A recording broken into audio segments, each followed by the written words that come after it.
In 490 BC, a shadow fell across the Aegean Sea. The mighty Persian Empire, the undisputed master of the known world, sought vengeance. King Darius was furious at the upstart Greeks for supporting the Ionian revolt. He sent a massive fleet, not just to conquer, but to punish.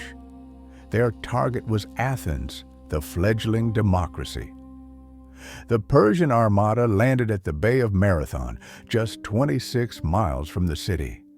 They brought an army numbering in the tens of thousands, a force seemingly unstoppable. To the Athenians, it must have looked like the end of the world. Panic gripped Athens. Should they hide behind their walls or face the beast in the open field? They sent their fastest runner, Phidippides, to Sparta for aid. He ran 140 miles in 2 days, a superhuman feat, only to be told the Spartans were celebrating a religious festival and could not march until the full moon. Athens stood alone, save for a small contingent from Plataea. In this moment of crisis, one voice rose above the fear: General Miltiades. He convinced the commanders that waiting meant certain death. To survive, they had to attack. 10,000 Athenians marched to Marathon and blocked the road to the city. For days, the two armies stared at each other across the plain. It was a clash of styles. The Greeks, a solid wall of bronze shields and heavy armor. The phalanx.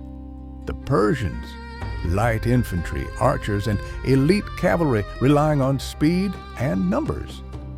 Miltiades knew the Persian center was their strongest point. He made a daring strategic gamble. He deliberately thinned his own center while heavily reinforcing his wings. He was setting a trap. Then Miltiades gave the order that shocked the ancient world. The Greeks did not slowly march. They ran. For the last mile, heavily armored hoplites charged full tilt into the hail of Persian arrows. The impact was devastating. The bronze wall smashed into the lighter Persian ranks. As predicted, the Greek center buckled under the weight of the Persian elite, but the reinforced Greek wings crushed the Persian flanks. Then, the wings turned inward, enveloping the Persian center in a deadly pincer. The hunters became the hunted.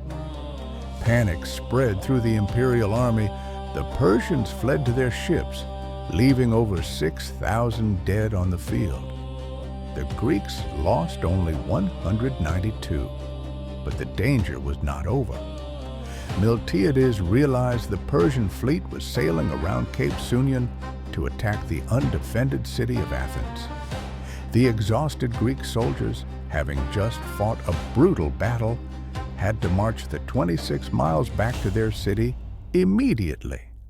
It was a race against time. They arrived just as the Persian fleet appeared on the horizon.